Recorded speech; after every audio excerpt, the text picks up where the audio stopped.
तो क्या हाल है दर्शकों, ये है एपिसोड नंबर 3 हमारी इस नई सीरीज का world cup over the years. और हम लोग इस वक्त मौजूद हैं जयपुर के अंदर और द स्पोर्ट्स लैब का हम स्टूडियो सेटअप कर रहे हैं, प्लान कर रहे हैं। और आज हमारे चेहरे पे अलग ही खुशी है इस वीडियो को रिकॉर्ड करते हुए, क्योंकि इस टॉपिक पे हम आज बात करने वाले हैं। इस टॉपिक, जब भी ये टॉपिक आता है हम सबके चेहरों पे ऑटोमेटिक एक स्माइल आ जाती है। 1983 जब हिंदुस्तान पहली बार क्रिकेट के मैदान पे एक बादशाह बना पूरी दुनिया का, और एक नाम हुआ और एक अंडरडॉग टीम भी थी। उससे पहले वर्ल्ड कप का सिर्फ एक ही मैच जीता था हमने, वो भी ईस्ट अफ्रीका के सामने। वो अभी देश भी नहीं बचा है। और 1983 में हम लोग आते हैं, सिर्फ एक मैच जीता है हमने उससे पहले, और वर्ल्ड कप जीत के जाते हैं।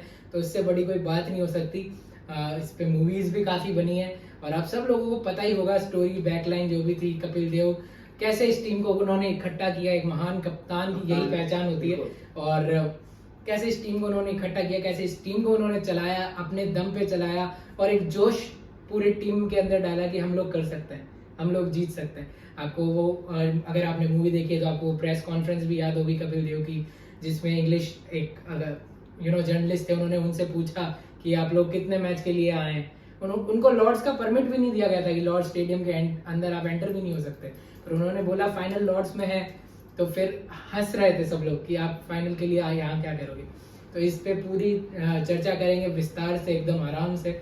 मैं हूँ सौरभ, मेरे साथ जुड़ चुके हैं अंकित भैया। और अंकित भैया, एक ऐसा topic, it's very close to our hearts for every Indian fan. और सौरभ, क्या हुआ, इससे क्रिकेटिंग कल्चर की स्टार्ट हुई, क्योंकि हम क्रिकेट ऑलवेज खेल रहे थे और हम ठीक ठाक टीम भी थे। बट 1983 के वर्ल्ड कप ने क्या किया, क्रिकेट की जो जागरूकता होती है ना भारत में, जो क्यूरियोसिटी उसके बाद बनी है, जो प्लेयर्स आए, सुनील गावस्कर ऑलरेडी खेल रहे थे, कपिल देव एक बड़ा नाम, बड़े कप्तान के तौर पे पहली बार शायद मेरे ख्याल से कप्तानी करी हुई कपिल ने, और हम वर्ल्ड कप जीत जाते हैं। उसके बाद जो प्लेयर्स आए हैं, आप उनकी ही देन है आज हम क्रिकेट में जहां हैं। वो 1983 का वर्ल्ड कप हुआ है। हमारे उस दिन छुट्टी तक डिक्लेयर हो गई थी और टीवी सेट पे सब बैठे हुए थे। और मुझे याद है कि हम सबने मूवी में देखा है, जो मूवी आई है 1983 वर्ल्ड कप के ऊपर, उसमें हम सबने देखा भी है। But coming back to 1983 world cup की जो यादें, जो सबसे बड़ी यादें, एक तो कपिल का वो प्रूडेंशियल कप, जो बैल्कनी है लॉर्ड्स की, आइकॉनिक, वो अभी हम सब जानते हैं। प्लस कपिल देव का जो ऑरा था, पॉजिटिविटी थी उनकी, वो पूरी टीम में, उनकी जो छाप थी कप्तान के तौर पे, वो पूरी टीम में दिख रही थी। चाहे आप हमारे बॉलर्स की बात करें, रोजर बिन्नी, मदन लाल, एक collective team effort. Roger Binny, Madan Lal, Mohinder Amarnath, all-rounder, जिनको मैन ऑफ द मैच थे फाइनल। बिल्कुल, और पहले ऐसे ऑलराउंडर थे टीम इंडिया के जो बैटिंग भी उतनी अच्छी तरीके से करते थे। कपिल देव भी वैसे ही कुछ, एक ही टीम में वो 2-3 ऐसे, मिडिल ऑर्डर हमारा इतना स्ट्रांग हो चुका था। संदीप पाटिल का आप नाम ले, यशपाल शर्मा का आप नाम ले, तो बैटिंग वहां पे बहुत ही ज्यादा प्रोग्रेस था बैटिंग का। सौरभ, क्या था, ये कलेक्टिव टीम एफर्ट था।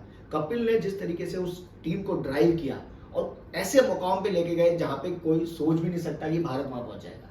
लेकिन coming back to the world cup, एक प्रैक्टिस मैच, आई थिंक मुझे याद है, हमने वेस्ट इंडीज को हराया था वर्ल्ड कप के पहले।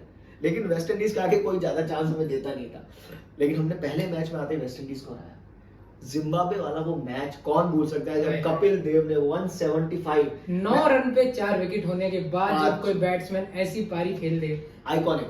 175 कितने दिन तक रहा वर्ल्ड कप। और उसके पीछे की भी एक स्टोरी है कि बीबीसी की हड़ताल थी, मैच कोई देख नहीं पाए थे इंडिया के अंदर, टेलीकास्ट नहीं हुआ। वो टेलीकास्ट नहीं होता, हड़ताल थी, कुछ और इशू था, वो मुझे एग्जैक्टली अभी याद नहीं है। हमारे को ये बताया गया वो हड़ताल थी, बट आई थिंक कुछ और इशू था। But we are not going to it. बस एक सबसे बड़ी वो जो है हमारी कसक जो रह गई, वो कपिलबाजी की, हम देख नहीं पाए। अभी मैं सुनील गावस्कर का भी कोई इंटरव्यू सुन रहा था पिछले दिनों में, तो उनसे पूछा गया था कि आपका बेस्ट मैच कौन सा है टेलीकास्ट करते हुए, या आपने टीवी पे देखा हो, या आप खुद कमेंटेट कर रहे हो।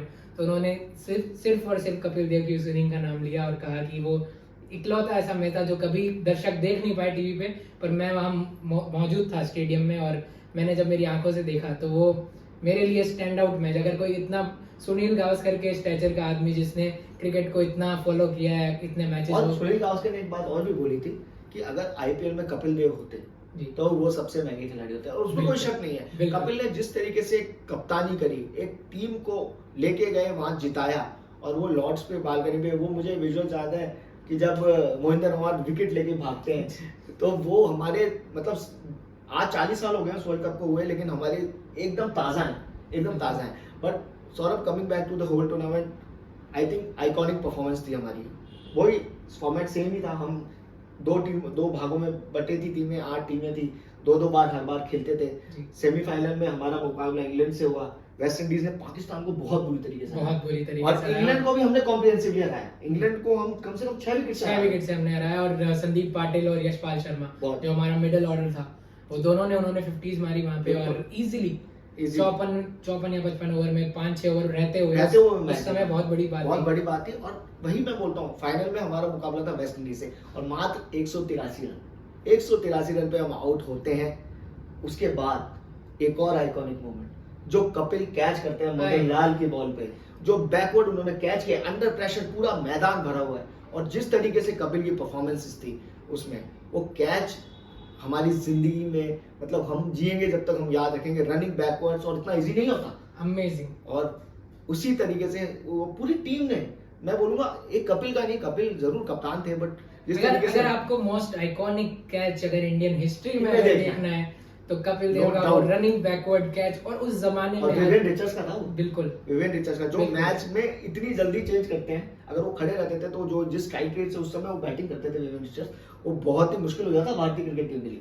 लेकिन कपिल यार, it is one of the most iconic moments and the iconic victory for Indian cricket, which changed the momentum of and the course of the history of Indian cricket. बिल्कुल, which changed the course of history of Indian cricket, और हमेशा के लिए। उससे पहले hockey हमारा बड़ा game हुआ करता था, क्रिकेट ने उसको ओवरटेक किया वहां से, और लोकप्रियता जो बढ़ी है, बिल्कुल लोकप्रियता जो बढ़ी है। उसके बाद सौरभ, हम ऑस्ट्रेलिया में जाके भी 1985 में जीते, लेकिन कपिल ने वहां से नींव रखी कि हम आगे बढ़े, और पूरी दुनिया को as an underdog cricket team India ने चौंकाया। और इसका हम इससे पहले भी, वर्ल्ड कप से पहले देखते हैं कि काउंटी के कॉन्ट्रैक्ट भी काफी खिलाड़ियों को, इंडियन खिलाड़ियों को मिले हुए थे।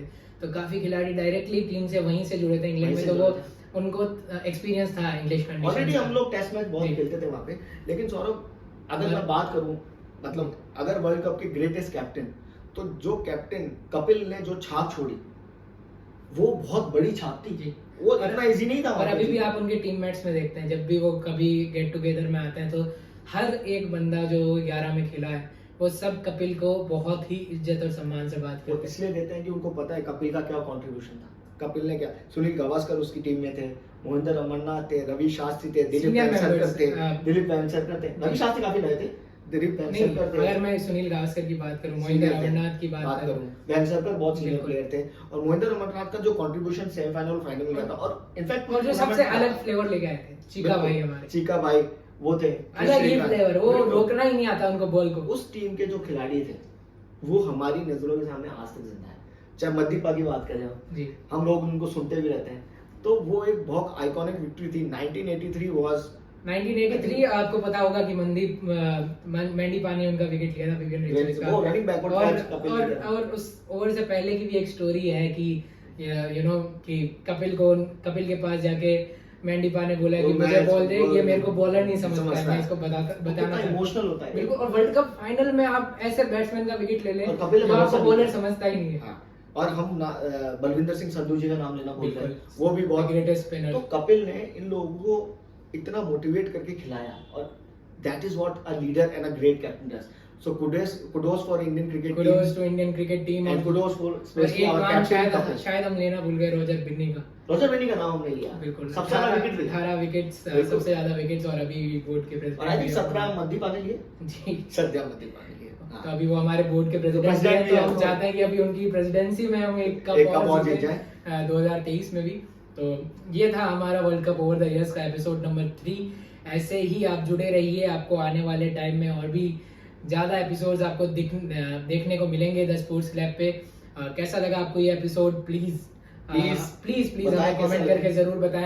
हमें क्या इम्प्रूवमेंट हम कर सकते हैं वो भी आप जरूर बताएं। And do like this video, and if you are new to the channel please subscribe to the channel. जय हिंद। जय हिंद।